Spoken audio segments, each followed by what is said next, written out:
What's up, everybody? It's your boy Guapo, welcoming you back to another episode of Not Your Average Mark Wrestling Podcast. As you can see, back from the dead, back from the mean streets of Austin, About Texas, we time. have He's here. Jeez. He's here. from the comfort of his own home, we have the one and only little Guapo. You know what it is. Sitting behind the screens, making the magic That's happen, we okay. have the guy. He is. Before we get started, of course, we want to take a second to take care of the people that take care of us. Our intro music, absolute banger. Labor 12. Labor 12, right there, you can Hey, see it. there it is. Yeah. Ross and the boys always putting out good music. The name of the track is Head Rush. The name of the album is Monsters. Check it out anywhere you stream your music. You will not regret it, I assure you. So it's been a crazy week, Not that you'd know, you weren't here to know about it. Yeah. Jeez. About time, dude. Sorry, I told guys. everybody you were dead. We thought you were dead. I mean, at this point. I thought I was but, dead. I'll be honest. Yeah. But we've had a crazy weekend, so we're going to go ahead and drop into our reviews here. We'll start out with Baby Bruss himself and do some Raw. All right. Well, No, let's do Revolution first. Let's start in through the chronological pay-per-view. order. Okay, we can do that. Chronological order. Of course, AEW Revolution was on air as we were doing our podcast last week, so we didn't get a chance to cover it, so I'm going to do that now. All in all, decent pay-per-view. Started out with Jericho versus Ricky Starks. Now, this has been building for weeks upon weeks upon weeks. The biggest thing about this is the Jericho Appreciation Society was banned from ringside. Like, they're not allowed to be there. So Jericho comes out to his usual pop. Starks come out. He's got bandage all the way around him until he's injured. They go back and forth all through the match. There was a very familiar move that happened in there. Jericho doing something that really looked like an attitude adjustment. I'm just saying. It's everything in a match you think you're going to get from Chris Jericho and Ricky Starks. They put each other over so well that you can't help but have a good match. Sammy Guevara comes through, interferes. Of course, he gets taken out immediately, but not before he throws a bat into the ring, which Jericho makes use of in those injured ribs. So they get Jericho turns him over, gets the Walls of Jericho set in. Or I'm sorry, they don't call it that. Gets the Boston Crab set in. Ricky Starks actually rolls through that, turns it into a one-legged crab, and gets the tap from Jericho. So kind of surprised there. I really thought Jericho was going to take that one, but Ricky Starks for the win. Then we go into our next match, which is called the Final Burial. Like very much akin to a casket match. Yeah.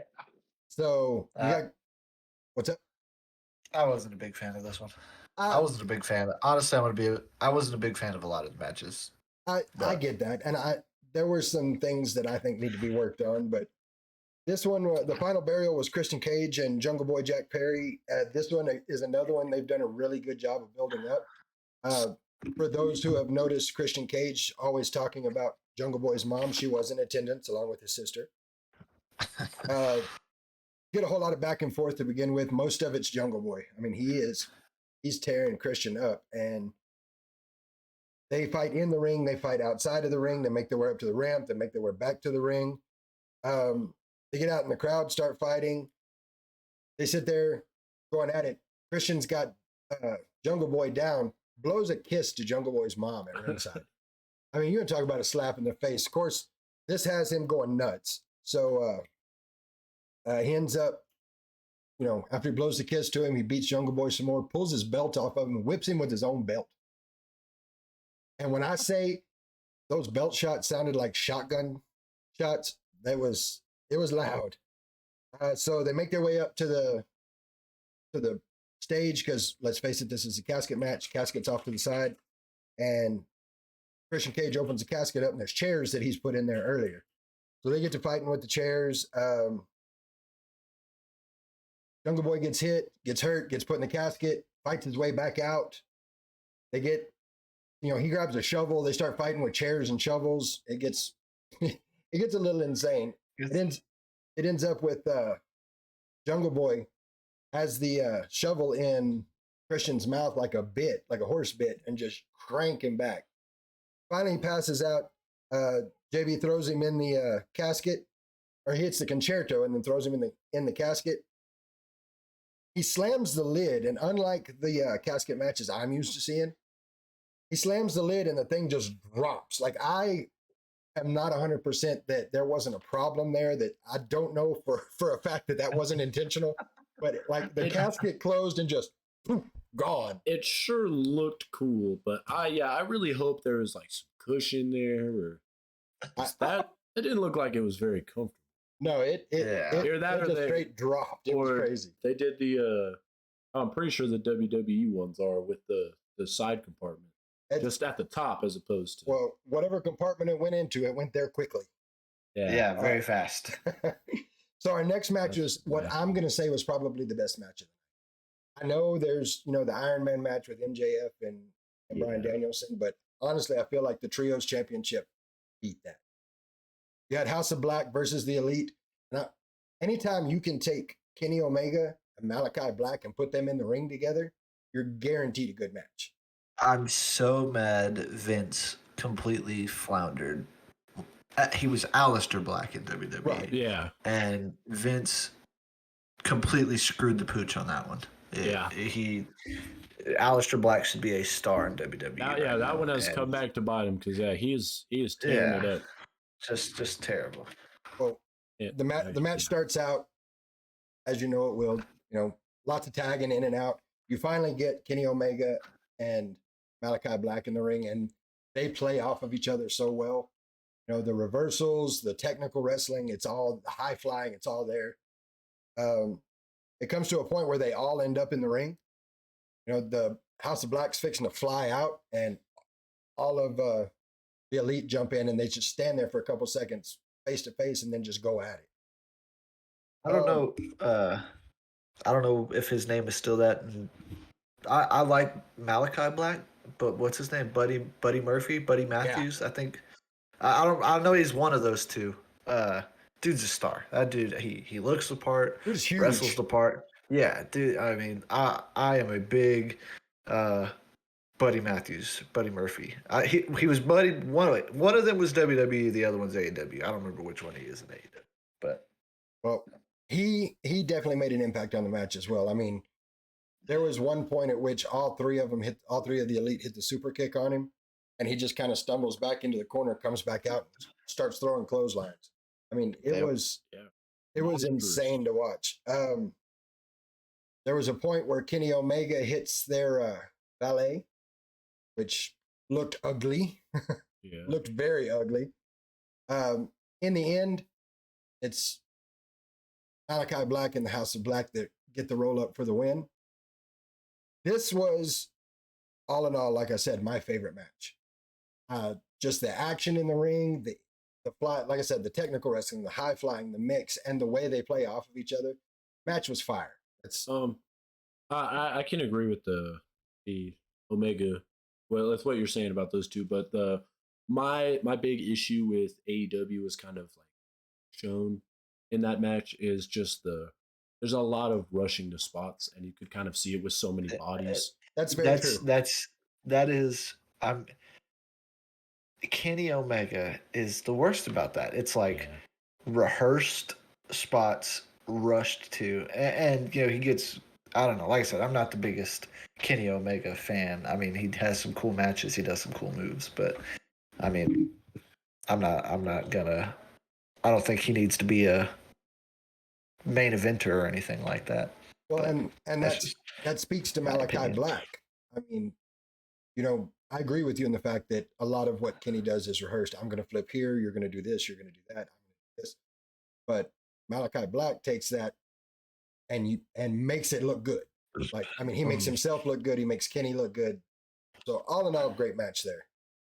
From there, we move into our women's championship. We got Ruby Soho versus Jamie Hayter versus Saraya, which we all know as Paige. Yeah. This match, I wasn't really sure what to expect out of it. Ruby Soho, always a good show. Jamie Hayter, I didn't know a whole lot about her coming into it, into my watching AEW, but she is absolutely a star. Star. And then Saraya, we all know what she can do. I mean, we've seen her at her best. So there's a lot of in and out of the ring. It's 3-way match, so there's a lot of 2-on-1 happening. And so you've got Saraya and Ruby Soho going after Jamie Hayter, and she turns it around, gives him a double DDT. That was a really good spot. Probably the funniest scene in the whole thing was Soraya's getting punched back and forth between Ruby Soho and Jamie Hayter, and in the middle of it, she just yells, "Stop!" And so they do, and they just kind of look and shake their heads and just go back. Both of them go into hitting her. That was pretty funny. Jamie Hayter gets the roll up for the win, and it was a good match. But it was the after the match that has got everybody's attention right now. Soho heel turn. Yep. Tony Storm comes out, to help Saraya, and Ruby Soho clears the ring, tells him this is our house, and then turns around and just kicks the dog out of Jamie Hayter. And nobody really saw that coming. I mean, I'm going to talk a little more about the repercussions of that when we get to Dynamite, but to turn someone heel that unexpectedly, that is a good way to do it. Yeah. Definitely. It's and I think the storyline they're telling is good. It's been done before, but it hasn't been done on the women's side. So yeah, I mean it's fair game. They can make it. They can make it something really special. But so after that, we get into the Texas Death Match. This was a bloody match, and I've saw things in this match that I've never seen before. So it's like Jon Moxley thinks the more blood on the mat by the end of the night, the better the match was, and I'm so tired of seeing it. So Moxley comes out. Paige attacks him while he's coming out. Like, he doesn't wait to start the match. He gets in there, and it's got everything you would think it has in it. There's chairs, there's tables, there's barbed wire, there's tables wrapped in barbed wire. I mean, all the weapons are there. So they're fighting back and forth, and Mox has him wrapped up in a triangle hold, reaches in his boot and pulls out a fork and just starts stabbing him in the top, stabbing Hangman Adam Page in the top of the head. I mean, it was kind of hard to watch. They keep fighting. Mox puts him in a Boston Crab on top of a chair that's wrapped in barbed wire. The barbed wire was a real star of this match. I'm going to throw that some work. That's the truth. So much so that they fight on a little more. Hangman Page wraps his body in barbed wire to dive off the top rope. Not a move I would personally take, but it was something to watch. And that is Lady Guapo just made a comparison. Yeah, 100% agree. Completely I agree. That's exactly what I thought watching that match. Yeah, Lady Guapo said in the chat, Moxley's trying too hard to be like Mankind. Absolutely. Nick made that work, and it worked at a time when it could work. Exactly. And another that's actually very, very good point. Is that the time right now it's been done, but another really good point from Lady Guapo right before that is he just keeps doing it. Like, yes, this time it was for the PLE, but it's in every match thing. It's not it's special, so we're gonna pop out. He's the guy that does every now and then. No, he is literally just, that is his shtick, and it's honestly disgusting. So one more little trip to the chat here. New Edge, I agree with you, but I wasn't going to say it. I didn't want to hurt their feelings any. Well, I don't know. Guess. Malia Renee 7, when the chat first opened, said that Buddy was the cutest of all the Russells, so that was the best looking. So she's not biased. What can I say? No, I mean, exactly. You understand. All right. Yeah. So we getting back to the match. They showed in. They zoomed in. Mox got thrown over the rope onto a table, which go figure was wrapped in barbed wire. No. Barbed wire? What? As they zoom in, a Moxley match, you see him getting up, and you can see skin. Yeah. It was so bad. Ooh. Mox, I think, throwing out a little shout out to one of his former tag teams as he pulls a curb stomp. Yep. So I thought that was cool. The only Yeah, cool part of the match, exactly. I That think. was the only like redeemable thing about that match. yeah, I thought that was pretty cool. I was like, oh hey, and then little shout out to Seth on that one. As if they don't have enough weapons, they pull out a chain, and now we got some bricks in the ring. Like Hangman knocks Mox upside the head with a brick. The match ends up with the Hangman doing what Hangman does, wrapping the rope around Mox's neck, throwing him over the top rope and hanging him with it, to the point that Mox had to tap out. This match was almost, well, like Lady Guapo said, it's too much for TV. Too much. It was just a little too much. We went from that after they had a chance to clean everything up. We went to the TNT Championship. You had Wardlow and Samoa Joe, and this is something I'm actually happy to see. Not because the match was, huge or anything, but now we have a belt that the bigger guys can go after. yeah, You've got Wardlow in there. You've got Samoa Joe in there. On Dynamite, you have Wardlow and Powerhouse Hobbs going at it. So it's a place for your bigger guys to work. So you get Wardlow. And it was a decent match. Samoa Joe always puts on a good match. Yeah, Samoa it Joe was- is that's very, what very good. That's what I thought you were gonna say. Is that was the good thing to see is the Samoa Joe wrestling. Just the fun guy to watch. Yes. Yeah, Samoa Joe always puts on a good match. He does, and Wardlow's getting good. I mean, he's not quite there yet, Yeah, but he's getting there. If there's Just- anybody that's that can just make like Lady Wardlow Guapo. look good, it's Samoa Joe. yeah, definitely. you know? Like, yeah, he was Agreed. really. So in this match, you get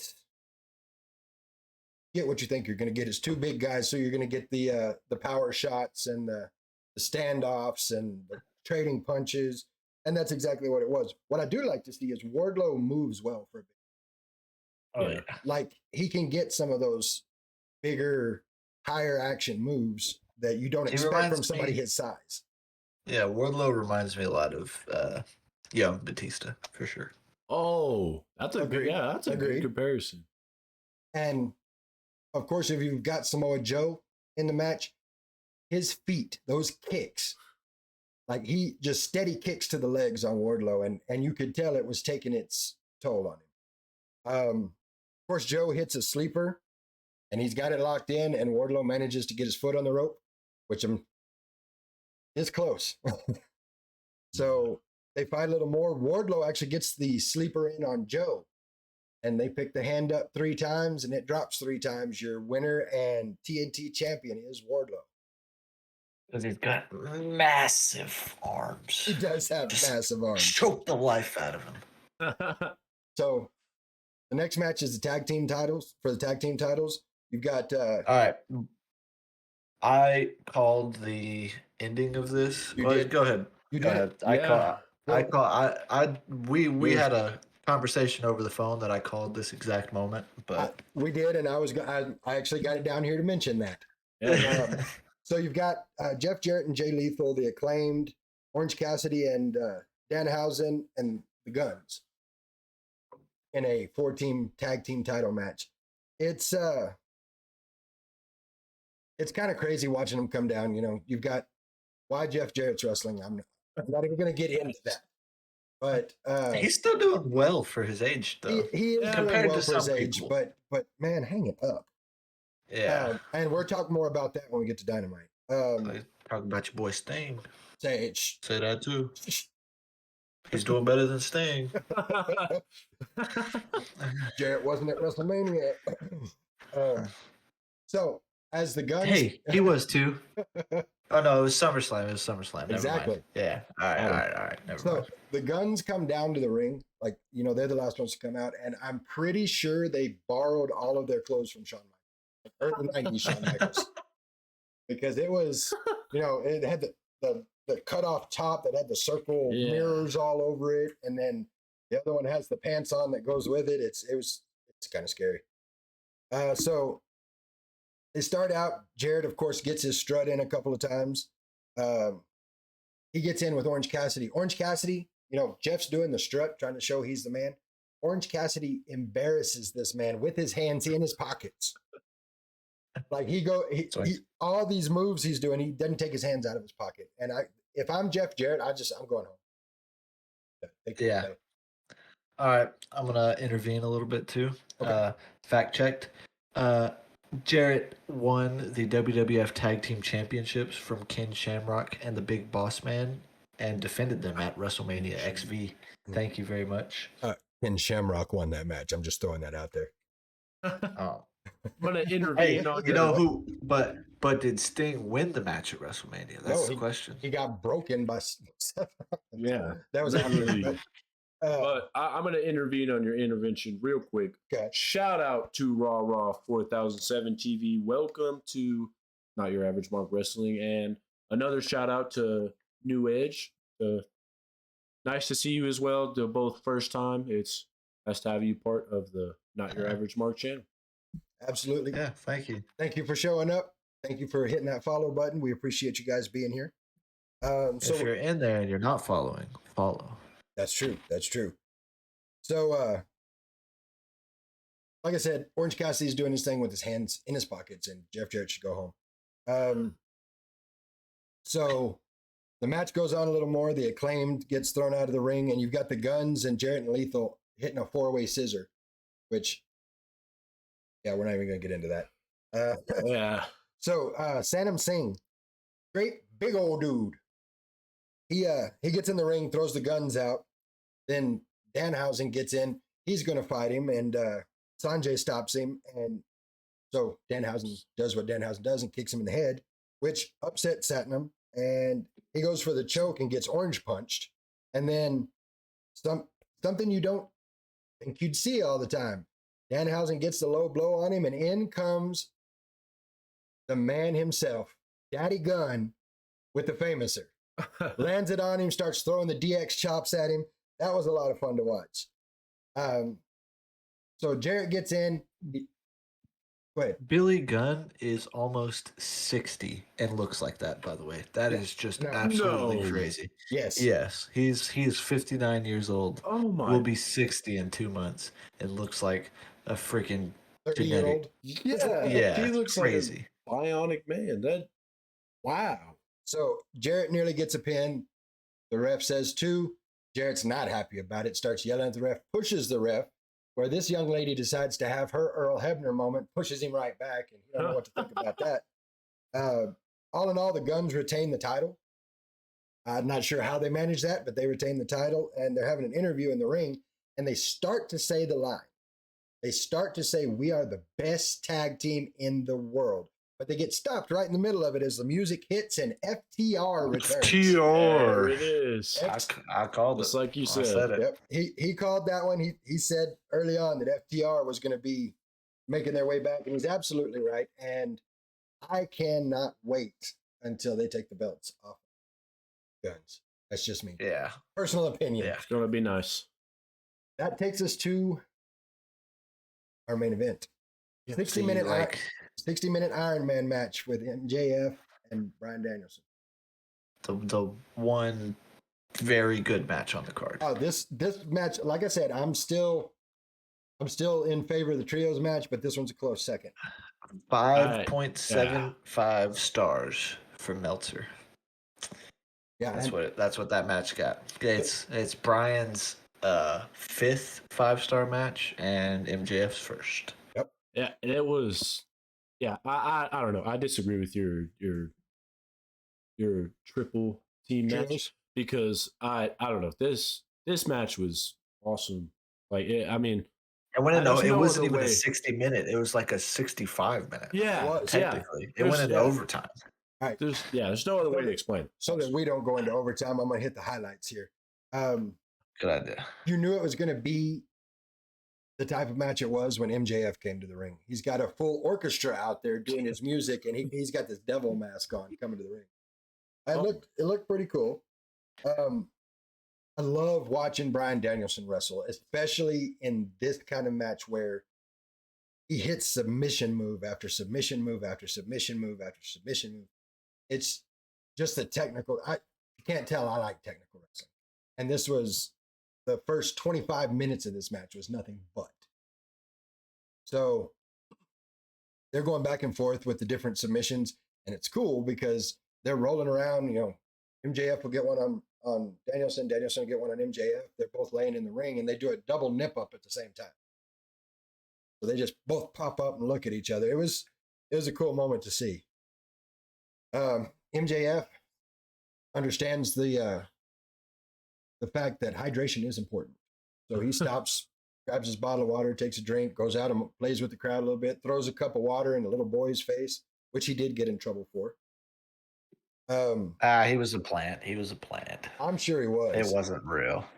MJF, he's a smart guy. I mean, you can see in the match that Bryan Danielson has his shoulder taped up, and MJF works the shoulder over and over and over.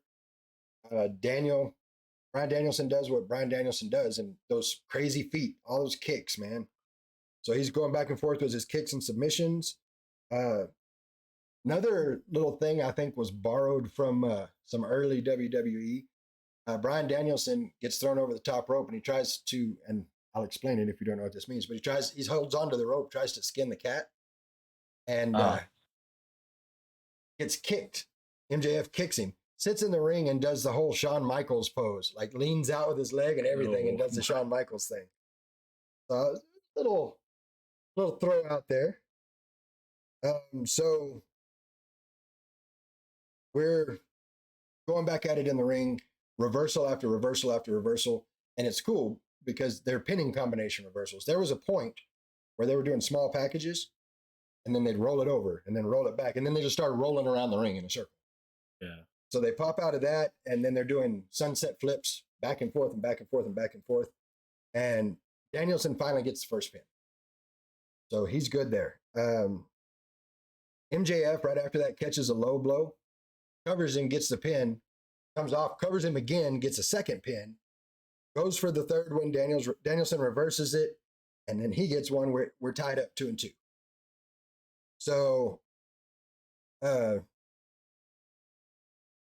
Danielson gets MJF tied up in the figure four, and they're slapping each other.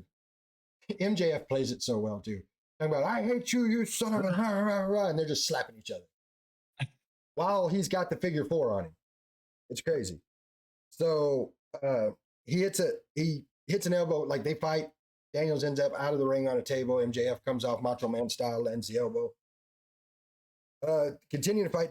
MJF has this move he does. You know, Randy Orton will do the DDT through the middle rope. MJF has a move where he does that, but does a pile driver. And he hit that, and I was concerned for Danielson at that point because it looked ugly. MJF gets a pin there, takes it 3-2. Back and forth, in and out of the ring. Bryan hits well, let's not call it that. Bryan Danielson stretches him out in such a way that John Cena would also do. Let's put it like that. Yeah. And he gets the tap out, which gets the 3-3. You get the top rope pile driver. Like MJF pulls Danielson up to the top rope, jumps off, and hits a pile driver. Again, That was pretty crazy. Yeah, concerned for Bryan Danielson on that one. It ends up in a draw. Like the time's counting down. Danielson has MJF in a crab. He's fixing to tap. As soon as it hits 0-0, he taps. So he keeps the belt. It was a crazy match, and it lived up to it. There's been a lot of hype to this match, and it lived up to I think it definitely is deserving. Well, you just totally skipped over the overtime. I just skipped over the overtime. Didn't you? You didn't even bring up the overtime, did you? No, that's right. I do need to bring that up. It ended in a draw, but Tony Khan says we don't do draws around here. I was about to say. They go into sudden death, which sudden death, first fall wins. That's what it is. Danielson hits a crab. MJF gets to the rope with his middle finger. That's it. Yeah, that was wild. I thought he was not going to make it. They wrestle it out. MJF gets Danielson in the crossface, and he didn't tap, but he went out. So they called the match. MJF wins. He is still the champion. So all in all, good match. Decent, really good. Great match. Decent pay-per-view. I give it a B-. Yeah, I was about to say the FTR return and that last match just carried it. Yeah, I think there's entirely too many matches on the card for a 60-minute Iron Man match. I agree. I Wholeheartedly. agree. For someone, I haven't watched a lot of AEW, but that Bryan Danielson match is probably my favorite so far. That was just, I feel like MJF is definitely my favorite from AEW, which is not a rare thing to hear people say. But just seeing those two, I mean, that's probably expected. They're both great wrestlers. So Yeah, now we get to see where MJF's going to go from here. Who's Exactly. going to compete? yeah, Hangman excited. Page, maybe. Possibly. We'll talk about that a little bit during Dynamite. So take a very small pause. Shout out to everyone viewing, everyone in the chat, especially for Lil Guapo, Lady Guapo. Sorry, not Lil Guapo. I was about That's to you. say, I mean, if you want to shout me out, Shout out. cool. But Special shout out for Lady Guapo, of course, coming out, keeping the chat keeping live. the chat popping. Mama Bruss. If y'all want to also get nice little shout out like that, y'all give her someone to talk with. Well, We're gonna So now we're gonna transition over to Raw. before we do, just so everyone knows, when we finish our recap, we're gonna be talking about the greatest SmackDown moments. So get yours ready. Get it ready to put in the chat. We'll discuss. all right. So to start off, Raw was pretty great in my opinion this week.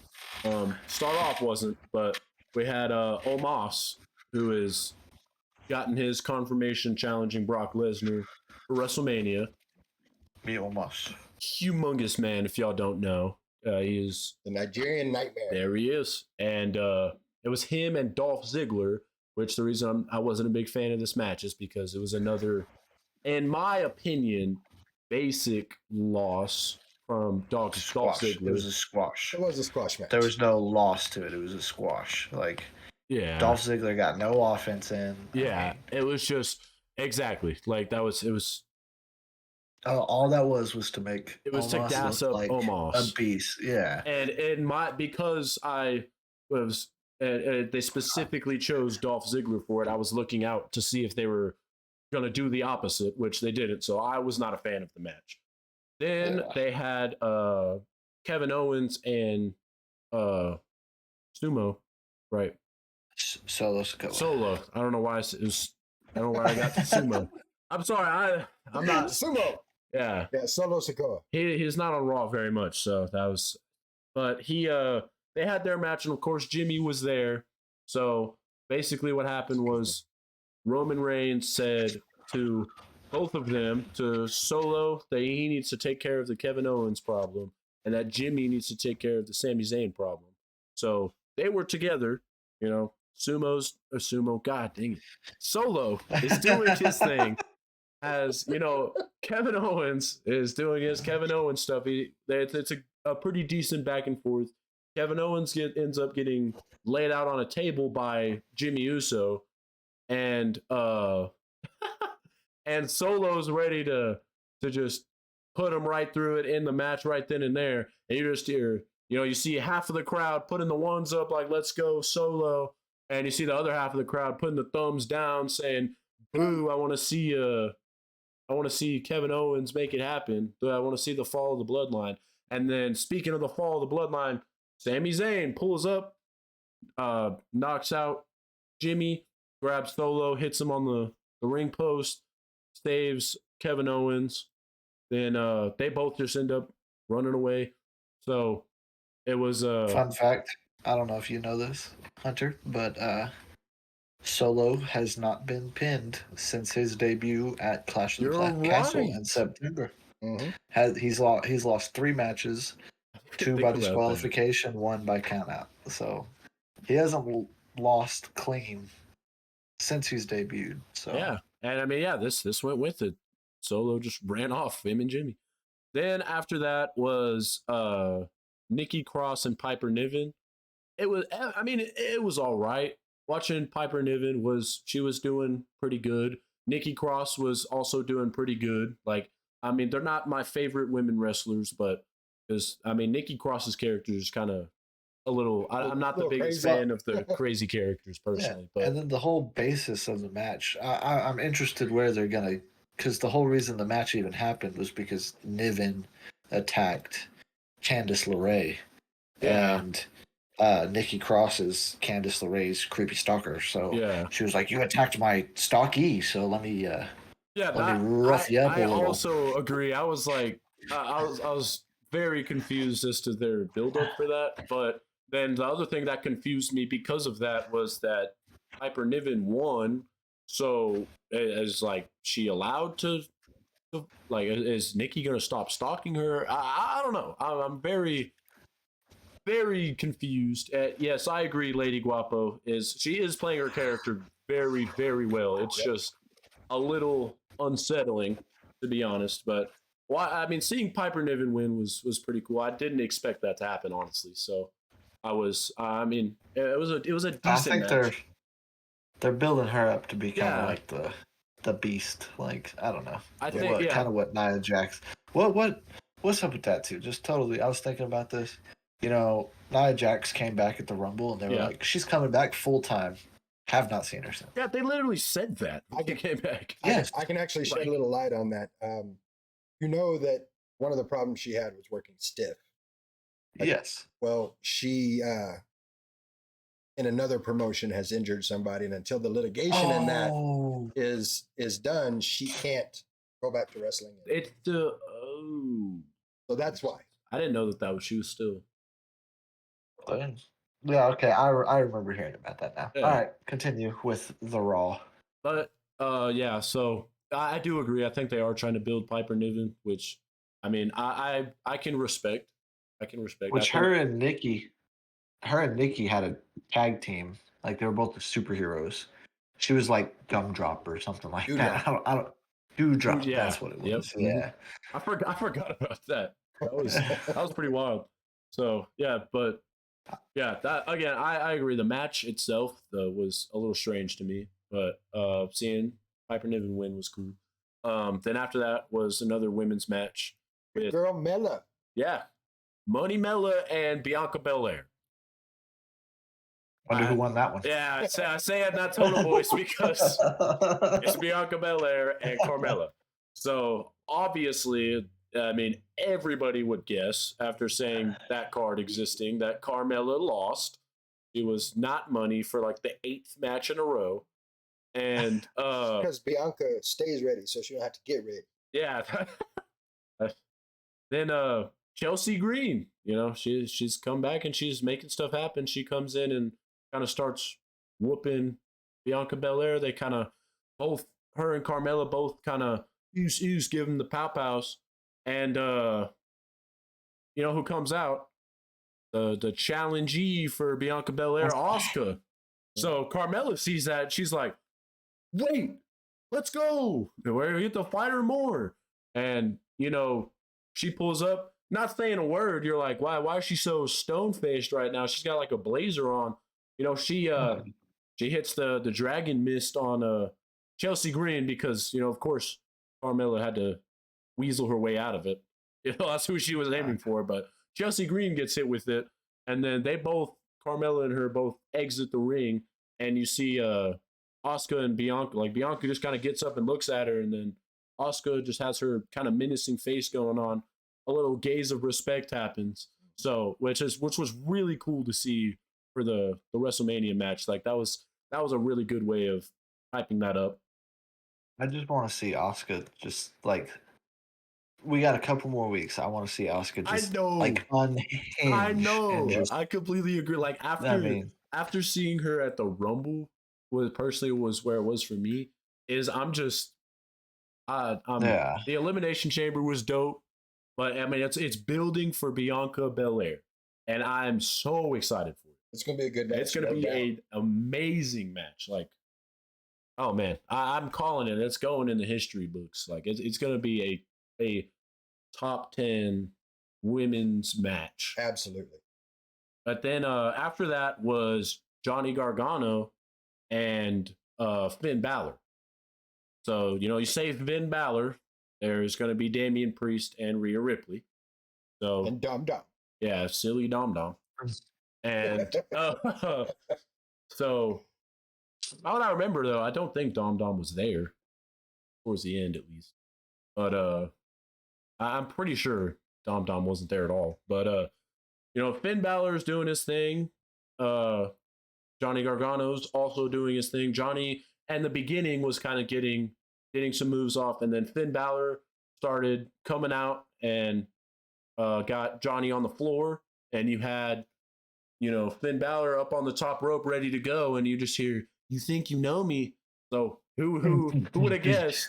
It's the fourth Finn Balor match, and there's Edge, and you see Damian Priest and Rhea Ripley run up to the ramp to stop Edge at the ramp, so Finn Balor can finish the match, and he's not there, nowhere to be seen. Oh, wait a minute. So they're sitting there waiting, and Edge comes in from the back and just boom knocks him off the top rope. So there was two times this has happened, but for Finn Balor, he took that light shove off the top rope very personally, I guess, because he was crouched down for a solid minute and a half, waiting on Johnny to do his spot. So I mean, that was kind of noticeable for me. Just he got just pushed off, and then he was just like, oh no, oh no.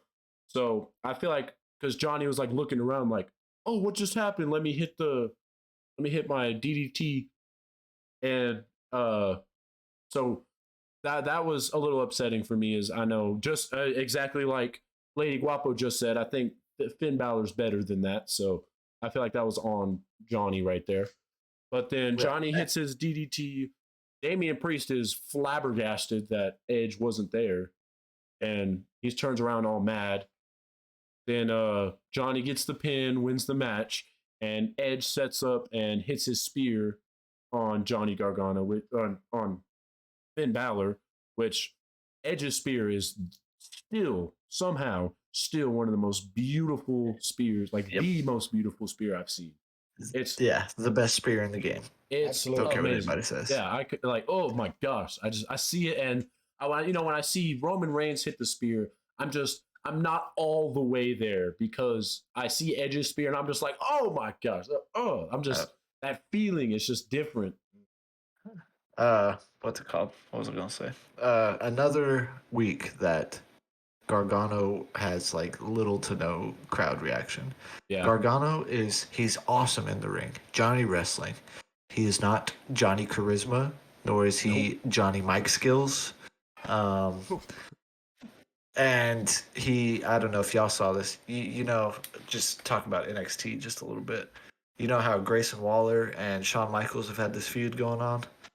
Well, Shawn Michaels was like, well, I'm not going to fight you, but this guy is. And Johnny Gargano came out. So I think that gets Gargano off of Raw for a little bit to handle the dude on NXT. And I think that's going to be good for Gargano. I think you're right. Because I agree. He has not had crowd reaction, and he's been in every week. So it's kind of... Yeah.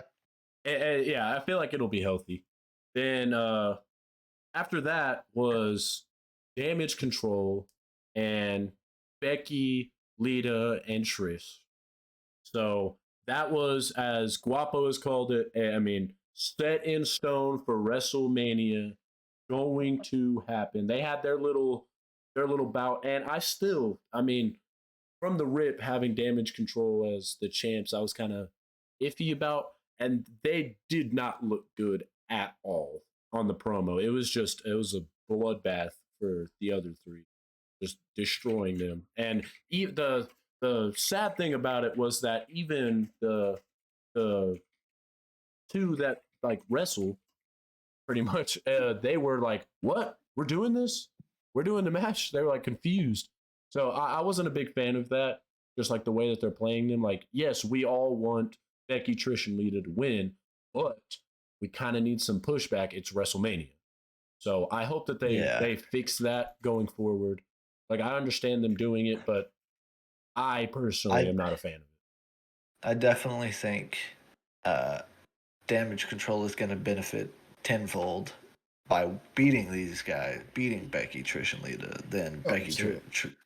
Then I mean, I get it that Becky, Trish, and Lita are probably going to win. Yeah. Just because of, crowd satisfaction. WWE hasn't been very good for that lately. Sami Zayn in Montreal. So they're going to do something. I think that's, but I think if you want Damage Control to continue after this, they have to win this match. I also Go ahead. Go ahead. okay. I also agree. I was gonna say that I feel like it's a hot take, but I feel like that's why they've had Becky, Trish, and Lita having the titles right now, because and why they're making them look so Damage Control look so bad is they just have to win, either that or they are trying to get them out of the company, and it's one of those two, because I mean that's how the match is going to go. They've not built them very well. Damage Control, they have not built them very well since they lost the belt, since really Lita pulled up. Honestly, they have not been getting, I feel like, any good publicity from the company. So Yeah. See, and I see it a different way. I see it as, it is that Lita and Becky having the belts is fan service, as is Trish being there. And like you said, Lil Guapo, it's something they haven't been real good at. So I feel like Becky, Lita, and Trish win the match at WrestleMania, but everyone knows the most watched Raw of the year is the Raw after WrestleMania, and I think they drop the belts. Something happens in the match to put an asterisk beside it. The win wasn't clean, so they get their rematch on Raw and they drop the belts back to Damage Control on Raw. I feel like that is I can see where you get that, but I mean I don't know. I think they've put themselves in a weird spot by not by like giving up on Damage Control. It seems like, instead of building them as good contention, because I mean I feel like them winning is what should happen. Is Damage Control losing is what should happen, but they need to win to be relevant at all moving forward. So I feel like that WrestleMania match, it's going to be a good match, but I don't know if the ending is going to be very good, because like what you say, I think is worst case scenario, is because Becky, that means they get to win, and then the fans have their one day of let's go, and then they're like, we're moving forward with this. Not many people are Damage Control fans anyways, so they're just like, whatever about them. And then Damage Control wins. They're like, well, what the crap was the point? I get where you're at with that. The point of it for me is, you get your fan service in at WrestleMania, but once you get back to Raw, it's back to business as usual. And, you've got two Hall of Famers and a future Hall of Famer putting over Damage Control. Like, that's the whole point of, in my opinion, of Lita and Trish being in the match to begin with, is to put over younger stars. Yeah. Yes, and that's why it has to be done at Mania. That's what I'm saying. Doing it, I think it has to be done in Mania. Yeah, like if it does it afterwards and no one's going to be satisfied. This match isn't even for the titles, is it? It's not.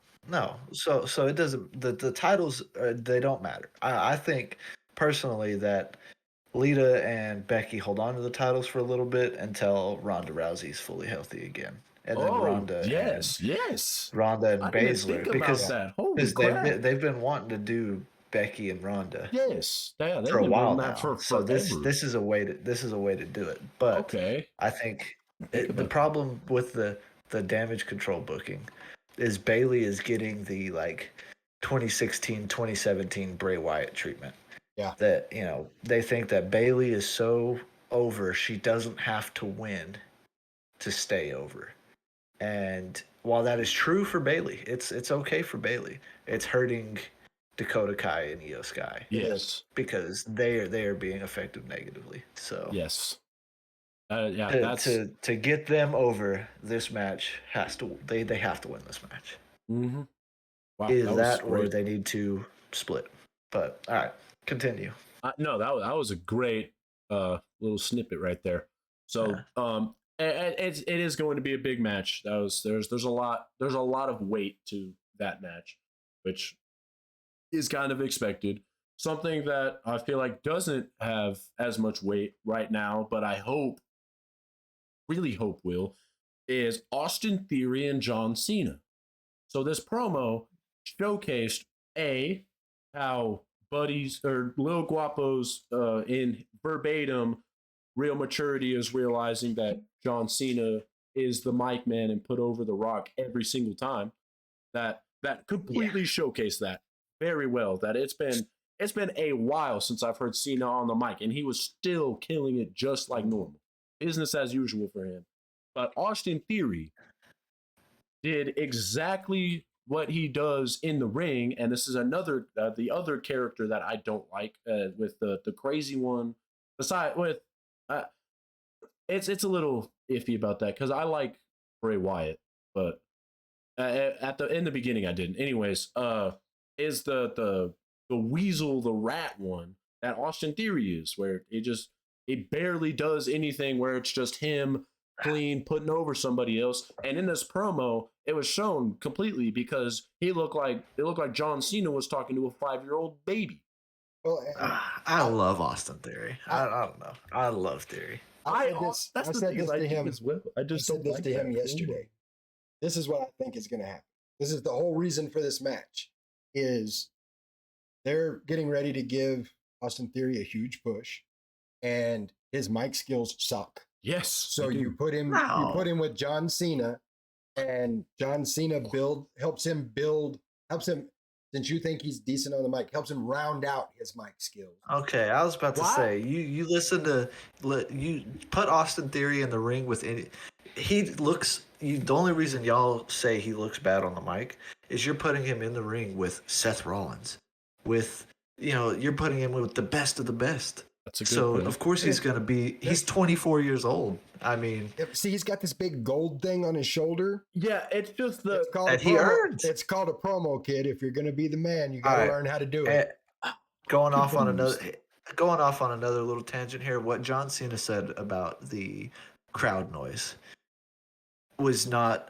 John Cena brought the shovel out with him, and I didn't like that yeah. because when he did it to Roman, I see a lot of people comparing it to that. When he did it to Roman, Roman was firmly entrenched. You knew Roman is in the main event. He's gonna be in the main event. Theory is not. We don't know what the future holds for Theory right now, and to do that, I think hurts him. It shows. It showed that was my issue with it. Is I like Theory as well. I distinctly remember Thanksgiving, as I keep coming back to when I was big watching Money in the Bank. I was saying that Austin Theory was going to win the match, and Lil Guapo, you were not very impressed with that idea because he was still doing the Weasel character, and he did it. So, but I like his character. Like I like him, and I like his wrestling. It's the way that they keep putting him in the shady situations, and then showed him like this. As I feel like I see him walk around with the belt, and the ego that he walked in with because he has the belt is starting to feel undeserved, and I don't think he deserves that at all. All right, but you say this, but Edge built his entire career off of that role. Like Edge's career was built off of that. You know what I mean? That's fair. My problem with this looked at it that whole setup with the Austin Theory John Cena thing, being not your average mark.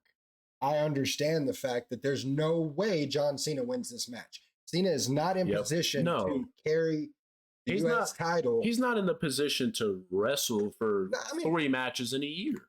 I'm sure that he could, but he's not in a position right now to carry the title, to make another title run, even with the U.S. title. So Theory's going to win this match. So the only reason they can be bringing Cena in is to help round out his skills and help build the match. Yes. Well, the thing is too, it just came out that Cena finished a movie and they were like, oh, he's done with the filming that movie, so it was thought he's going to be like on every week. He's going to be on one of the shows between now and Mania, but he started filming another movie, so we're really going to get to see what Theory can do, because Theory's when John Cena's free, he can come, but for the most part, Theory's going to have to build this matchup on his own. That's the issue I had so much with this promo, and it's exactly like you said, is John Cena bringing the shovel with him.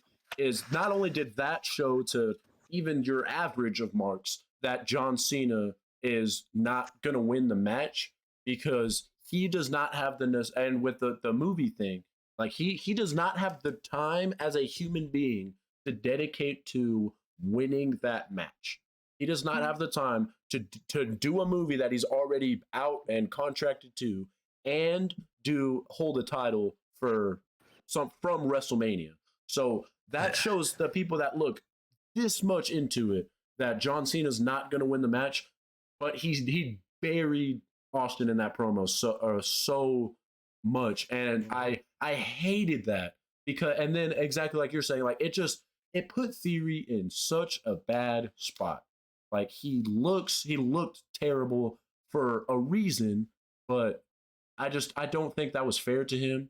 That they should not have conducted themselves that way. That obviously John Cena should have dogged on him a little bit, but I feel like it was way too much for what the match is going to end up being. Well, So and while I agree with you wholeheartedly, it was too much. And I even said to Little Guapo yesterday that this is more damaging to Theory than it's going to be to Cena in any way. I do have to say, hats off to John Cena for bringing back the old school nut shot. yeah, That he did it. Yeah, he did the the old thing. school nut tap. It was funny. And just before we transition to the next thing, Austin Theory's promo skills. Just watch the whole "I'm the now." You know, I'm not worried about the future. I'm not the future. I'm Okay. the now. That promo. I mean, Okay. it was I'll rewatch fantastic. that. Yeah, That was his money. I give do you that. remember that being pretty good. So But- I'll rewatch that. But yeah, I All right. really like Austin Continue. Theory. I hate what they're doing to him right now. So I really hope, and like you said, is I feel like John Cena's not going to be there every week. So we need the company to do this push for Theory right now, as opposed to post Mania. We need to start right now. Is giving him more anything. I'm interested to see how that turned. Then after that was The Miz came out, did Mizzy things, as Hashtag always, Mizzy things. and and Seth freaking Rollins comes out to talk to him, and here's the Miz mention that he is the one running WrestleMania. He is the guy. He's the host. The host of WrestleMania, which is the perfect role for The Miz. That's not a WrestleMania without The Miz hosting. So Seth freaking Rollins has that in his mind and says, wait a minute. So you're telling me that you can do whatever you need to. So, and Guapo can say a little more about this, but the FaceTime thing, which was Seth freaking Rollins got, this was last week, right? Yeah, it was last week. This was last week that Seth Rollins got the Miz's phone and FaceTime Logan Paul, and what did he say? I don't. All right, remember. so you just can't say it. For those of you that didn't see it, he invites him to come to Raw, and of course Logan Paul agrees to it and does the whole thing. And I don't know, it's spring break. I don't know whether I can go ahead and say this or not. Bye bye, bitch. That's exactly what he said. I'll say it. If you've seen TikTok in the last little bit, you know all about that sound. So Sophie, thanks for following.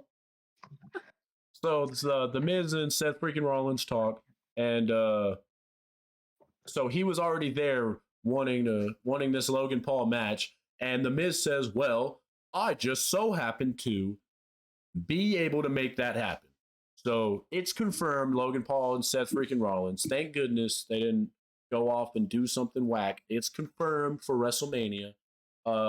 Logan Paul came out and they had a very, very light scuffle. Light scuffle. Bye bye, bitch. Say it again. Logan Paul tried to hit him with the curb stomp, missed. Seth Rollins pushed him into the ring post, then hit The Miz with the super kick. And I really don't know why Logan Paul didn't really hit a move. He just hit the nastiest right hook I've seen in a very long time for this era of wrestling. That's his move. That is his move. He's got the steel. He's got the steel plates. Yeah. So, well, yeah, that is a good point. That's been a minute. So, but yeah, I wasn't expecting it. So he just meet them and just he said, and they looks down and says, "Oh, By the way, bye-bye, bitch. Yep. So it was funny. Great promo. You know, The Miz, Seth Rollins. Can't go wrong with that. Logan Paul, yeah. And yeah, Logan Paul, the fan favorite. So Logan Paul, I didn't know this. I don't know why he did this, but when he first signed up with WWE, he had it in his like contract that he wanted to be a babyface, which is crazy because Logan Paul is like a real life heel. Like everyone just hates the guy in real life, and he came out and very obviously is the heel in this, and just natural born heel. I mean, it's literally I like at this point they like tried to do the Seth Rollins being a heel by him like going crazy because he lost, but that just built more into the Logan Paul being a heel as opposed to like it being weird because he just couldn't do it. It actually just helped Logan Paul become even more of a heel because the Seth Rollins showed his weakness. And so people were like, yeah, let's go Seth because people like him as well. So, I did not know that he put that in his contract. Yeah, that's crazy. Yeah. Logan, with the whole when everyone was singing Seth's song, he was like, this segment has a time limit, so shut up. I was like, okay. Yeah, that was pretty good. Yeah. Speaking of... then, so 3 matches were set up on Monday. And obviously Edge. One thing that there was a backstage promo with Edge after the whole Finn Balor match. Oh yeah, and he said that Oh wow, Lady Guapo does not like Logan Paul. What? Oh my gosh! But he said that he asked Finn to meet him in the middle of the ring next week, and so basically 4 Mania matches, pretty much confirmed. Well played, Lady Guapo. Well played. One night. But yeah, I completely agree. Gambit is falling, but before I completely agree that he is not a good person. But what I have been seeing since he joined wrestling, I am not upset with him at all. I love watching him. He just I don't know.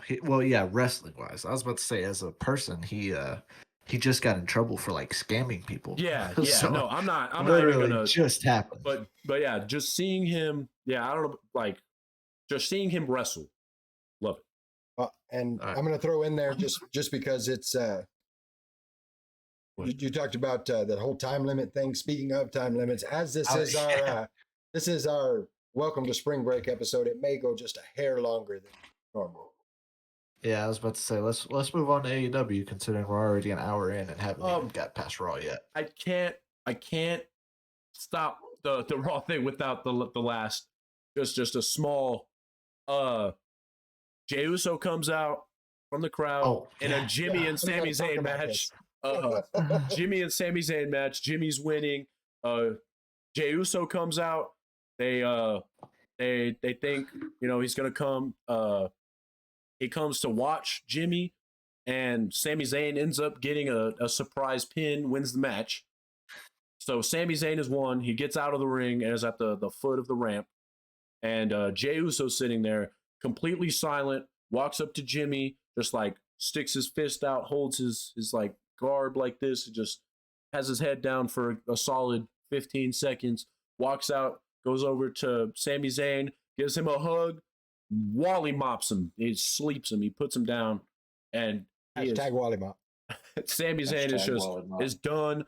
Jimmy Uso is going crazy. They both wail on him in the ring. And, Jimmy is just like super surprised. He's like, let's go. Jay's back. And, Jay's talking about, you don't mess with family. You're not family. This is family, And it was nice to see that, who comes out. He was here at the, no, it's not Kevin Owens. It was Cody freaking Rhodes. Cody Rhodes came out, which you're going to talk about more on SmackDown. But, Cody Rhodes came out. It was really dope. So it was a good ending. I had to mention that. I don't know how Big Man feels or the guy feels about this, but I feel like we might move our SmackDown talk or our SmackDown moments talk to later in the week during spring break. Might have a little episode with us because I don't think we're gonna get that down. So make sure you're checking our socials and our YouTube maybe once we figure that out. But we'll get y'all the SmackDown moments. Just maybe not, probably I was not like, today. I literally just texted Dad saying, "Hey, we probably shouldn't do SmackDown moments today." So we'll engage our I'm thinking our YouTube channel, but we'll discuss that later. So yeah, Cody Rhodes comes out with Sami Zayn, and Jimmy and Jay are back together. So I mean they've got their fresh slate. So I am ready to see what happens. it was a good show. I think with setting up 4 Mania matches, Yes. all the matches were decent. Yeah, it the was a only solid match like I wasn't a big fan of was the Nikki Cross, or not the that one was weird, but I liked the match. Was the Omos and Dolph Ziggler, because yeah. Omos This was a squash. they didn't even show Omos as like a great wrestler. They just destroyed Dolph Ziggler. Not. Yeah, exactly. That's the issue. He's not doing anything. But yeah, overall I give it an A minus. That match tanked it, but it did great setting up. It was really like this whole week was just great setting up for WrestleMania. I'm in agreement. I mean, especially with that ending. I mean, Yes, I'll give it a solid. that was so dope. Yeah, I agree. I give it like an A because I love that they're finally building towards Mania. Yes, I'm excited. Time. So That takes us into Wednesday Night Dynamite. That just rolls off the tongue well. Wednesday Night Dynamite. So we're 3 days off of the pay-per-view.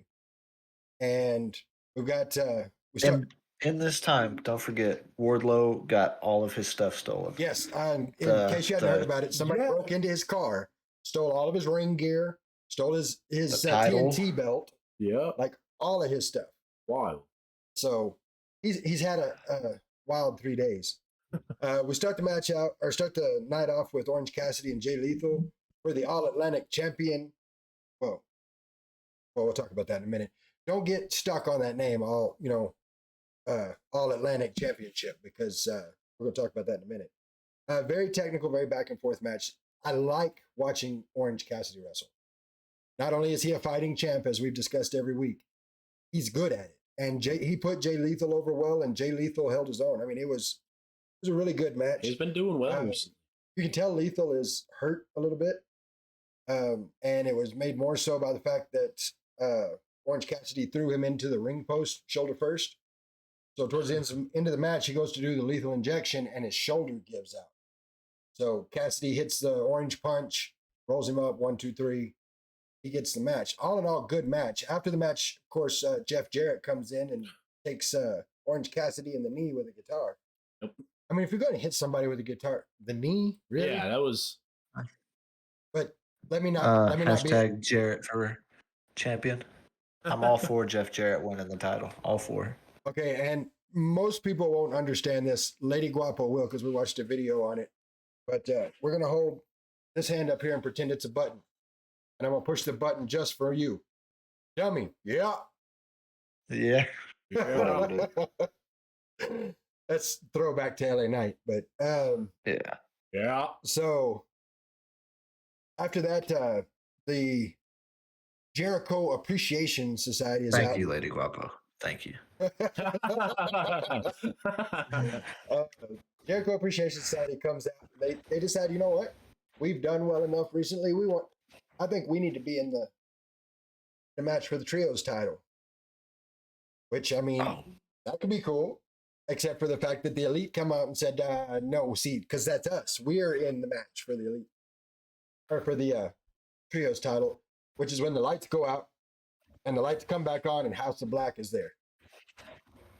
Oh, we are the title. Yeah. They talk about the fact that they have the title and, says it, they hold the belts up, say, if you want these, come get them next week. Lights go out, lights come back on, House of Black is gone. So that sets up for next Wednesday. Jericho Appreciation Society versus the Elite versus House of Black for the trios title. I cannot wait for that. Yeah, that's going to be good. That's going to be so good. That's like peak AEW. So, honestly, this week. Tony Khan comes out and says that next week another match for next week. It's going to be Orange Cassidy and Jeff Jarrett for the belt. Hashtag Jarrett for champion. For the belt. You know, it should be for the All Atlantic Championship belt, but no, they've done away with that. It's no longer the All Atlantic Championship belt. It's now the international title. Because, you know, Intercontinental was already taken. Yeah, someone else has got that one. So they changed. Hey, I wonder what else they took from WWE, but slightly changed the words a little bit. I guess it will. Yeah. Well, we'll get to that too. Orange Cassidy. Yeah. So that's. I mean, it's going to be a good match. I think that. Let me not lie about it. Orange Cassidy is going to destroy Jeff Jarrett. Jeff Jarrett's got no business in a title run any more so than John Cena does. That's personal opinion. You're sleeping on Jarrett. He's still good. Jarrett's sleeping at like 5 o'clock in the evening after a drinks nature. Dude's like 90. Anyway. That's going to be a match next week. So I'm looking forward to see how that turns out. After that, we get a Bryan Danielson. Shh. Hush. Get a Bryan Danielson promo that was no. This is bad. Yeah, it was. Because he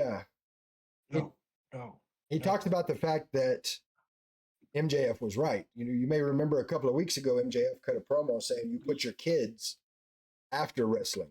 You've got the family, you've got the wife, you've got the kids that adore you, and you put wrestling first, and I hate you for that. Well, Daniel Bryan talks about in his promo that he did. Shut up. He did do that. He did in fact do that, and he woke up in the ring after their 60-minute match, and he couldn't feel his leg, and he couldn't pick up one of his arms, and he couldn't hold his kid, which is, again, a week later, something that MJF said. You know, he spoke directly to the kids and said, I'm not going to, I hate to tell you this, but daddy's not going to be able to play with you anymore. And so he talks about how much he hurt himself, how ashamed he is to have tapped out. And he thinks now it's time to go home. And this has blown up the conspiracy theorists.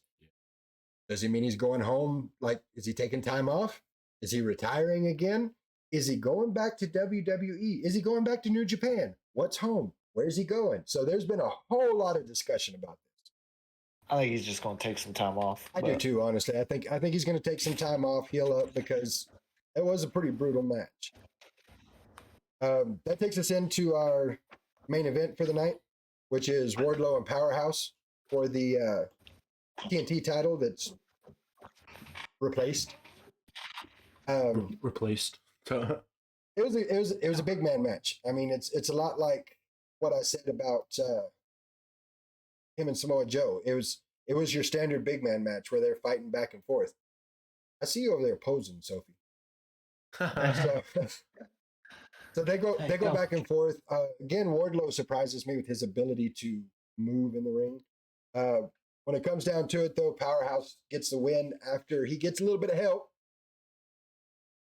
Gets a little bit of help in the ring and wins the title. Now, I don't know a lot about Powerhouse Hobbs. Like, I haven't been watching him very much, but don't sleep on this man. Just from watching that match. I mean, it came out between this match and the contender match. What was that, last week? Yeah. Those two. The brass ring or whatever. Yeah, watching him in those two matches. I mean, don't sleep on this kid. And honestly, reminded me a lot of Bronson Reed. Kind of, yeah. From Elimination Chamber and right after that. It was just... This whole situation, too, just goes, furthers my Revolution not being a very good pay-per-view. Because what was the point of the Samoa... Just have Samoa Joe come on to Dynamite and drop the title. What was the point of the Wardlow Samoa Joe match? Actually, I actually have an answer for that too, and you're not going to like it. Contractual obligation for a certain number of pay-per-views. That's so dumb. Whatever. I'm not gonna. I didn't like it. You know, just why even give Wardlow a 3-day reign? That was so dumb. All in all, this this particular episode was all right. I mean, there was nothing real special about it. It wasn't anything to write home about. The whole the trios thing, I'm really excited about. Yeah. All right. So there's two things from AEW that I saw. Uh, the Oh, what I was talking about, the outcasts, the Ruby Soho and all them, they're not the outsiders, they're the outcasts, and Yep. they go spray paint on everybody. imagine that. Where have we seen that Yeah. before? And And then the stop Blackpool Combat Club, holding their heel turn. holding off on that heel turn for just a second and talking about Ruby Soho. She comes out and you talk about where have we seen this before? She comes out and says that she gets asked, Renee asks her about her heel turn. Why did you turn? She says, I didn't turn on these people. They turned on me. When I was doing this fight, they booed me. When I was doing this fight, they booed me. So I didn't turn on them. They turned on me. I didn't screw Brett. Wait, no, that's not how that goes. Wait a minute, hold on. Yeah, no, that and like I said, it may work for them. I mean, you got to do it right. But confidently seen this before. And the heel turn, that was, I mean, honestly, kind of expected. Yeah, it's like isn't complete yet, but I think it would be good for it would be good for the BCC. Yuta as a heel would be good. Yeah. Moxley already plays a pretty decent heel. So yeah, they give him a push. Yeah. And their thing they've got going with the Dark Order. I mean, did you ever I don't know how much AEW you've watched. I know you haven't watched a whole lot. I don't know how much you've watched, but did you ever see the Dark Order in the babyface role? No. I never saw them past the silliness. They reminded me of when what's his name? Adam, whatever his name was, that used to come out and do the dancing with the rabbit and all of that in WWE. Oh, I don't remember what was his name? I don't remember, but when I first started watching the Dark Order, they reminded me of that. Yeah. I remember. That dude was so dumb. I can't believe the rabbit was more over than he was. Like what? Hashtag over rabbit. Yeah. But yeah, that was dumb. I think honestly that I don't know, I kind of disagree. I think that this was one of the best weeks of AEW that I've seen in a while. I agree. I agree. It was a very good AEW. It was like peak AEW. It was like I don't know if I'd call it peak because I've seen some that I liked better, but they're building, for being an after pay-per-view show, they're already starting to build, which is a problem that some of the other promotions have had in the past. Is okay, we ran our storyline through the pay-per-view. All right, now we got to figure out what we're going to do. So we've got this filler show until we figure out what we're going to set the storylines. They started building immediately, which is good. Lastly, AEW announced a third show. Oh, not not sure when yet, but it's going to be on Saturdays. Oh yes, Yeah. So they announced a new show, which I think is going to be really good for their bloated roster. Isn't it called Collision or something like that? They put in a trademark for that, so that's what everybody's thinking. Yeah, that's what everybody's thinking, but they're not sure yet. They haven't said a name yet, but they did put in a trademark a while back. So now we'll end up with Dynamite, Rampage, and Collision. Yeah. So I think it's good for AEW. I'm not the biggest AEW fan, but it'll be good. Yeah, they have a lot of talent that needs to be seen. So exactly that's what I've viewed AEW as. Is just it is a perfect place to show off great wrestling talent. Agreed. And the more shows that they have, like another show can do only good things, in my opinion, for how much talent. And then it's not AEW, but it's kind of AEW, but I'm really excited for. Mark Briscoe announced that he's going to drop the tag titles because, Jay's not there anymore. And then on Ring of Honor, he came out and that was awesome. Challenged Samoa Joe for the Ring of Honor TV title. So I think that's going to... Did you happen to check out his promo that he did when he was talking about... I went to Tony and I said, you know what I think we ought to do with the tag titles? I think we ought Well, to take all the best tag teams in the whole wide world and put them in this ring. And I think we get a great big old tall ladder and we put it in the middle of the ring. And those tag team belts, I say we hang them some bitches from the rafters. And we call it the Reach for the Stars tag team tournament. Yeah. It was just hearing him go off. It was great. Yeah. I'm actually looking forward to that. Awesome. So Yeah, with our it is awesome. fleeting time, I'll touch over it quick. let's get some. All right. Well, and like So I said, SmackDown. we're going to go over just a little bit, but it'll be all right. No. I won't skip that. Yeah, we got to get some SmackDown. It was obviously Jay's back. Started off with Jay, and Paul Heyman came out and just was like a grandpa who hasn't seen his grandbaby in a couple weeks, giving him a big old hug. Just, I missed you so much. Thank you for coming back. Are you hungry? Do you want some chocolate milk? Just really embraced him. And Jay said he's gonna address what happened, what's going on later in the ring. Then we had the fatal 5-way match. It was Xavier Woods, Karrion Kross, Sheamus, Drew. Who was the fifth? It made me think. Karrion Kross, Sheamus, Drew. Kross, Sheamus, Drew, Woods. I don't remember. I don't even remember who it was. But Sheamus and it was Knight. Oh yeah, it was LA Knight. LA Yeah, you're right. Yeah, LA Knight. Okay, yeah. So I was thinking LA Knight was Xavier. Come on. Doing that. So Sheamus hit a brogue kick at the same time. McIntyre hit a Claymore. They both pinned 1, 2, 3, exact same time. Sets up a match for next week between Sheamus and Drew to decide who is gonna challenge for the Intercontinental title. Now explain to me why do we have 2 refs in the ring at that point?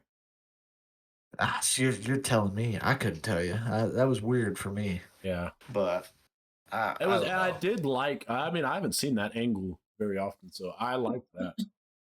Yeah, and I really hope that something happens next week that it's like, you know what? It's just going to be a triple threat match. Yes. Because I'm thinking the same thing. While Sheamus and Gunther is a good match, and I think McIntyre and Gunther will be a great match. Sheamus, Gunther, and McIntyre. It's just it's because it's all 3 of them are capable of taking the title, and everyone really being like, yeah, I agree, let's go. So and they're all 3 great to watch. So I feel like it just depends where they go. If Cody is winning the titles, I think Gunther is going to drop the title to Sheamus because it's the only title Sheamus hasn't won. Yeah, it's the Intercontinental title. Yep. So, and then I think Gunther goes on to challenge Cody. Gunther's gonna be the one to beat Cody. So are you saying that Cody Rhodes is gonna win Mania? Dude, I don't know. I'm not good. I've got a couple storyline. I got a couple storylines just going different ways, and we just got to get closer to Mania before I can really make that. We got a couple stories. Yeah. Well, we'll touch on that later. Okay. One thing I saw yesterday, can you believe that Enzo Amore was dating Liv Morgan? Real one. And cheated on her. That's crazy. No longer real one. Yeah. That's just crazy. How in the world? I did not know that. Wow. Yeah. I saw that yesterday and I was like, I got to talk to Dad about this. Right there. Yeah. Yes. See that? Big L. Big L. I'm putting it out there for the world to hear. For the real one. Stupid. No longer real one. No longer real one. Empty bag. That's crazy. That was a pretty good match as far as that. Look forward to seeing what they do next week. I really hope. I want it to be a triple threat match at Mania. But that'll be awesome. Then we get more Bloodline action story. Yeah, Paul Heyman, he's talking about how Cody Rhodes is, how Roman's had the title almost 1,000 days. They've done it by manipulating their opponents, and Cody Rhodes is a nightmare for them. Get it? American Nightmare. See what you But did. yeah, well, Paul did it. It's all Heyman. He's a nightmare for them because they can't get into his head, and they don't have they have a Cody Rhodes problem that needs to be addressed. They don't want to talk about the Sammy problem. They don't want to talk about the KO problem. They have a Cody Rhodes problem. And, Jay and Jimmy, they're mad. Cody needs to mind his own business, blah, blah, blah. Majority of SmackDown is dominated by the Bloodline. As well as to could be be. expected. So, Beth, go ahead. Okay, so me personally with this, I love how they're building Cody Rhodes. I love it so much. Like it is a great, like they're feeding into the standing up to the bloodline as opposed to tearing it up inside out with like they did with Sammy. Like, and it's more about Cody Rhodes, not about the bloodline, and I'm liking that. But Yeah. my question is, what are they going to do with Sami Zayn? That's what we're going to find. Again, closer to Mania, we'll figure it out. Yeah, that's been really Yeah, I was blinding about me to say, since watching. I'm Yeah. kind of where he is with the other one. I've got a storyline that could go this way. a Yeah, storyline that same. could go Yeah, this just- way. everywhere. We need to all have over a the place. little sit down discussion. We do. Yeah, So. I got like 10 different roads we could go down. Well, But there's light foreshadowing possibly for the 48 viewers that we have. Thank you. Or I can't see the view. I was looked at the followers. Sorry, but for our 48 followers, we might have a little talk also coming out later this week. It's spring break. We don't really know what can happen, but we need to have that we'll see, we'll conversation. see. Tell you what. Oh yeah. Sometime before Mania, yeah. we will have a prediction show. do some Yes. fantasy booking, But so then the big announcement: Rey Mysterio is our first 2023 Hall of Fame inductee. Yes. That boy Ray Well Rice. deserved. I was very, very man, well deserved. Yes. Absolutely. The first Yes. active wrestler to be inducted.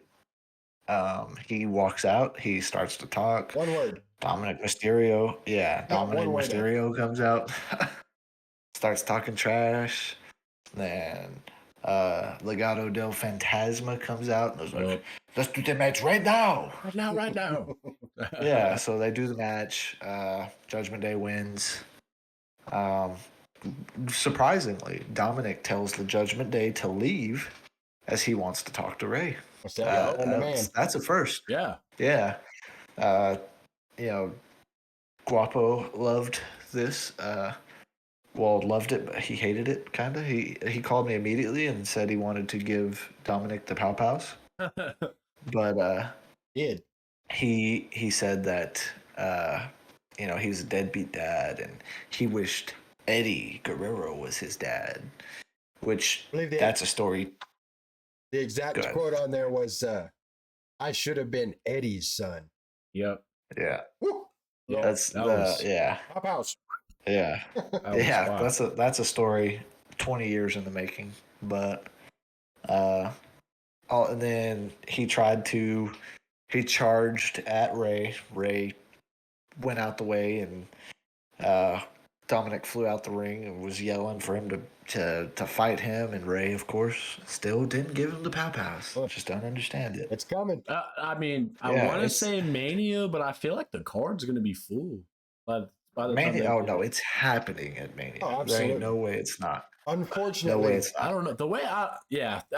You're probably right, but the way Mania that is they're 2 building nights it, though. yeah, 2 nights for Mania. Mania is So- 2 nights. Well, I There's know. 2 So, there is a little more possible. They're really filling up the card, and it's just the way that they're building up this thing, and it's making me a little upset. So I'm Yeah, I said They're this. doing good, but they're doing bad at the same time. I said this to Little Guapo earlier today, and this is a follow me for a minute here. yeah. Let's say we get to Mania. It's Ray and it's Dom. Ray Yeah. comes out, Booyaka Booyaka 619, does the whole great big intro. Maybe even gets got their name, POD out there to actually sing his song like they did before. Big show, right? Yeah. Dominic comes out. Viva la raza! Yeah. I lie, Yep. I cheat, I steal. Yep. Dom comes out with Eddie's music in the car, lie, cheat, steal shirt. Can you imagine the immediate heat? I think it would be awesome. I am all aboard for that. I hope it happens. But Wow, yeah, that's a that would be banging thought. Oh my gosh. yeah. No, I would be 100% Okay, down for so that. this is where they fix what they've been doing, because they're doing the let's do the match right now. They're that, like, that part, like the beginning of the promo, great. But then the match, and then after the match, that part, it was that there was really counter to what they were doing. He hit him with the Eddie Guerrero line, and then they was just like, "Come fight me right now." That's what we're all thinking. So like they Yeah, keep just like getting it to where it's like, "Oh, they're gonna fight." We still got time to build up WrestleMania. They keep doing that, and that's making me mad. But if the way they fix that is they, one, just stop doing it, and two, feed a little more into the Guerrero, the I don't want to be your son kind of thing. So I mean, they build into that more as opposed to just the I hate you, just kind of I hate you thing. So yeah, I mean, if they build into that and then stop doing the they're fixing a fight thing, because that's not working. yeah. I think Ray does something, or not Ray. What really I feel like we don't even have a match set until the Hall of Fame ceremony is the Friday before Mania. I think Dom does something at the Hall of Fame ceremony, and Yes, that's whenever Ray is finally like, "All right, that's it. Let's do this." And then the yes, match is going to be made for Mania the next night probably. But and then so then you had back to SmackDown. You had the Viking Raiders versus Braun Strowman and Ricochet. yup, Um, I mean, it was a decent match up until what's her name? Val. Okay, first Valhalla. off, Ricochet was getting absolutely smacked on. He finally gets the tag. Braun Strowman, clears the ring, and it was all crazy, and then just tags Ricochet back in after he just he just took a whooping, and he's back in the ring. yep. Things go out to the ring. Ricochet's going to climb to the top rope, and Valhalla casts a spell on him. Or, I don't know. He was Yeah, just that like, was That was whoa. it was it's. a I mean, I I've don't. seen it work before, but yeah. I, Nah. The Viking Raiders they're actually a very interesting team, but they are not being booked well. They're No, not no, being booked not at strong at all. all. they're not. Not at all. I'll say the Viking Raiders are very talented in the ring. The booking is just they come back and get absolutely squashed by Sheamus and Drew McIntyre multiple times. And then you go casting spells, and it's just like, I mean, the match, they were dominating the match. They did not need Exactly. a Like spell that's to that's the thing that you do for a solidified mid card, very niche team. Not the way that, like, they've given them the tools, like the development of a great team, and then I've given them the push of like the Miz, and I don't understand it. Yeah, I don't know. I was not a fan of that. That definitely brought the show below an A for me. It's in the B somewhere. But Yeah. then you get Shotzi and Charlotte. Uh, Bad match. Shots. I think Shotzi needs to go back to developmental for a little bit. Yes. Yeah, The thank you for lots saying of that. lots of missed spots, clunky ring work. I mean, it just wasn't a very good match. Rhea Ripley comes out, and you would think, all right. So most of the time when this happens, the challenger comes out, distracts the champion, and the challenger in the current match sneaks the win. Yep. Yeah. That's the But then Charlotte just puts her in the figure eight, and it's over. It's like, right. Yeah, what, I What was the completely point? agree. what It's was the point of Rhea Ripley coming out? they do the, like I said, the thing that I like the most about wrestling is the building a formula and then breaking the formula in a great way. And they literally took that concept And it's like they heard me say that a couple weeks ago. I was like, well, let's do it, and it did not work. Like I saw that, and I literally had the exact same reaction as you. I was like, why did Rhea Ripley even come out? What was the point of that? Like, Yeah. And then they have a promo battle, and both of them. I found out today they both went off script, and it was just not good. You It could was tell they both went off script. yes, yes, I'll say you it know was weird. they weren't you know going off each other well. They didn't know what to say some of the time. I love what Charlotte said about, oh, you rip everybody apart except for me, blah, blah, blah, Yeah. whatever, except for Charlotte Flair, something like that. But that was good, but that was it. And this is definitely, it's a massive match that has not been getting the build it deserves. Sure. And I mean, They- Rhea Ripley is the future of the women's division, Exactly. I believe. And this should be getting Bianca and Asuka build, and it's just not. They've taken way too long, and they got a lot of work to do over the next 4 weeks. Yes, Not even 3 weeks. 3 weeks, man. They've wow, you're right. I mean, that is as of late, that is the issue that I've been seeing with WWE as a whole is they are really, really pushing and weird or not pushing in ways, and they're being very the more they've done a few good pushes and it's making them look really good, but because there's a lot of very poor. So Yeah. Well, they're just not giving him the time. I mean, Right. they're taking too long. Hence, everything with Bray Wyatt. I mean, I yes, can't oh even. my gosh, I don't even know what's going on with Bobby. I know. I mean, I know what's going on, but it's like it's so There's no build.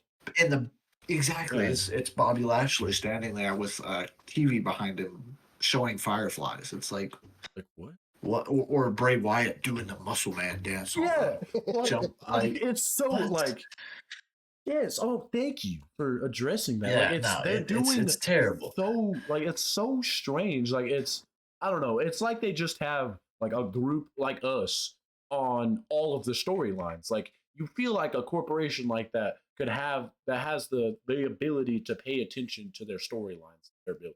They it was great for all of Bray Wyatt's story. They hired like some famous, like super famous horror movie writer that writes Well, Bray Wyatt it storylines, looks and he's like not doing a good yeah, it job. looks like that super famous horror writer is really great at writing moments and the tying Yeah. those together.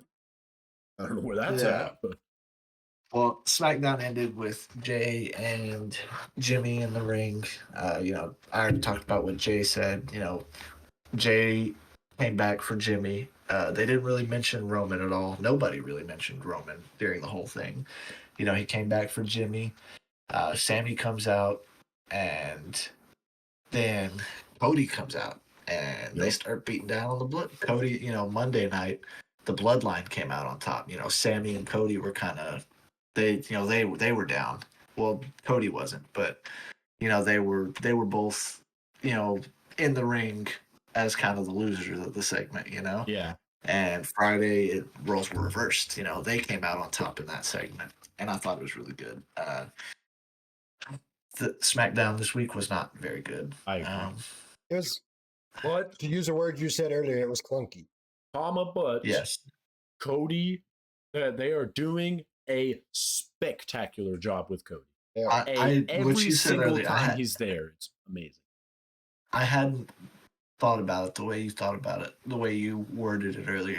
It's more about Cody than it is the bloodline. Yes. and unlike every other story Exactly. they've done, and it's been That's great. and yeah, It's been really it's every single time I see Cody on the screen, it is a positive reaction on.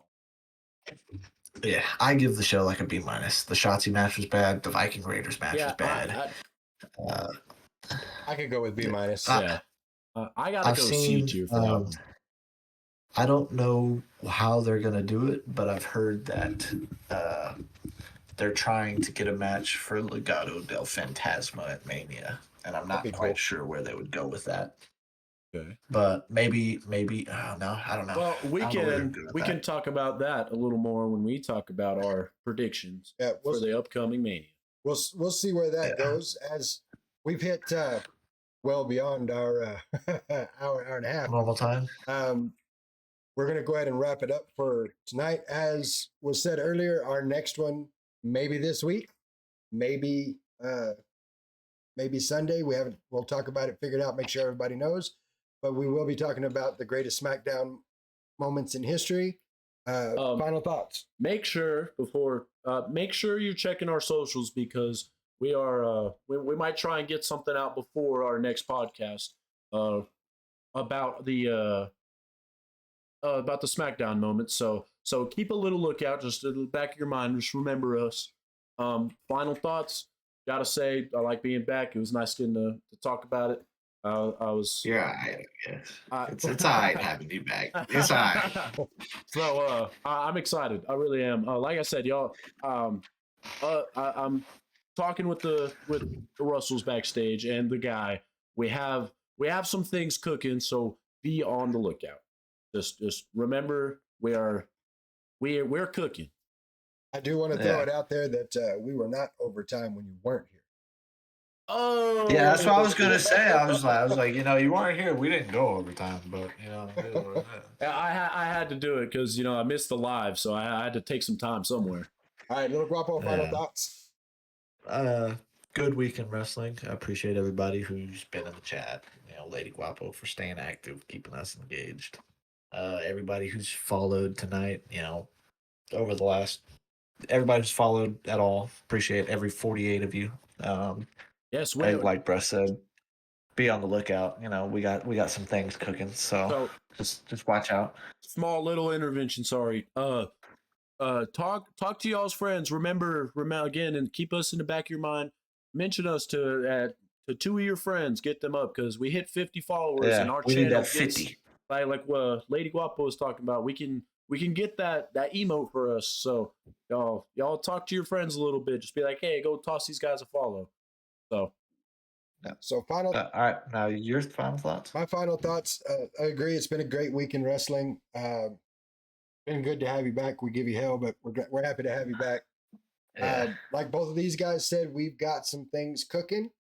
You're not going to want to miss out on it. So make sure you catch our socials: Facebook, Instagram, YouTube, TikTok. We got them all. So make sure you check our socials. Thank you to everybody in the chat. Thank you to everybody that's followed. Big thank you to Labor 12, Ross and the boys. Thank you for the music. Again, the track is called Head Rush. The album is called Monsters. Make sure you check that out. And lastly, Hunter. Oh, go ahead. No, I want to go. I was like, I want to go last. So, go ahead. What did you think about the podcast, Hunter? About last week's. It doesn't matter what you think. And with that, we are not your average Mark Wrestling podcast. We'll see y'all next week.